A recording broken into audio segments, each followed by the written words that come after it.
Hi everyone, Sam here, out on the tap range again today. This time to do some in-depth testing on prototype products, specifically related to the string stop. And I'm going to show you how the testing setup is arranged and explain some of the processes I'll be using here. I want to illustrate to people just how in-depth things get and the level of importance that this has in our product lines. It's really of the greatest importance that we demonstrate improvement with products, even if the improvement is not tremendous. As long as there's improvement, it's taking things to another level. That's key. With the string stops in particular, certain bows respond even more so than others. There's a number of factors on why that is. But that being the case, what I wanted to do here is take a bow, which I shoot all the time anyway, and I love, the Athens Ridge 34. Of course, this is my main go-to bow.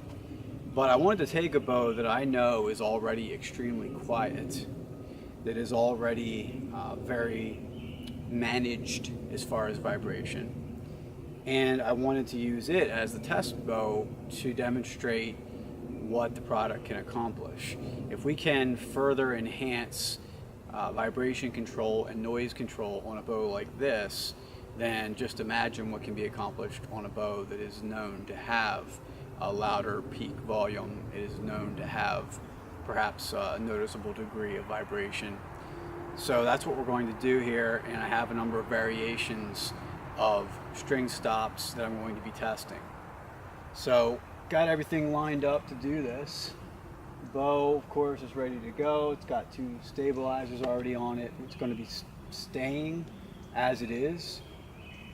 Two 10-inch element X's, quick disconnect, Sword Judge Pro sight. We have the tap cable guard, a tap string stop, of course, and also QAD rest. So I'll take the camera here and bring it around to show you some of the items that we're using and how things are set up. First, I'll walk back and do my best to keep this thing steady because it's on a tripod, so I'm carrying it now. And I'll show you right here, this stake in the ground is 30 yards from the blob target down there. Have a spot here on the ground marked out where I have to place my foot each time, my lead foot, and very specific placement is important to get consistent results. Now I'm going to walk down to the equipment itself and show you some of these things. So we have our accessories here set up. There's a portable amplifier which is routed to this microphone,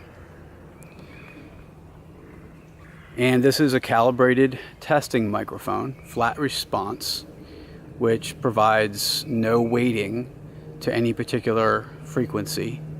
It looks at them all equally, and beyond that, of course, is the target. Now this microphone is set up 20 yards from the target, which will ensure that there's no feedback from the impact of the arrow that will exceed the level of noise that the bow itself is making. And then, as I said, I'm shooting back here at 30 yards, so that places 10 yards between the bow and the mic. This should give us very good data on downrange noise that a bow is exhibiting. It's key that we think about downrange noise because we're bow hunters. And if a product isn't going to be able to significantly impact downrange noise, then it isn't serving the purposes that we want for it. Adjust the camera. I'll get back in front of the camera here. So if it isn't muting downrange peak volume, if the product isn't able to somehow limit frequencies within the sound spectrum downrange, then the value is less. As I've said in other videos, what bystanders hear when you're shooting, what you hear when you're shooting, that's good. It's helpful certainly for marketing purposes, but what we really want to get to the bottom of is downrange, and at what point downrange can you safely assume that the bow is no longer making a level of peak volume or particular frequency which would impact game, which could scare game.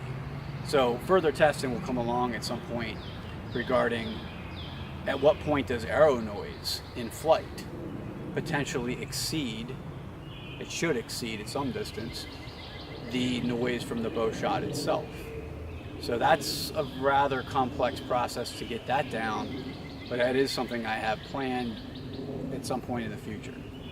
So I'll get started here. I'm going to set everything up, and won't be recording the actual testing itself, but I am going to put out data that I get, and hopefully this will lead to the development that I foresee coming regarding string stops and other products. Thank you for your time. As always, go to titaniumarcheryproducts.com.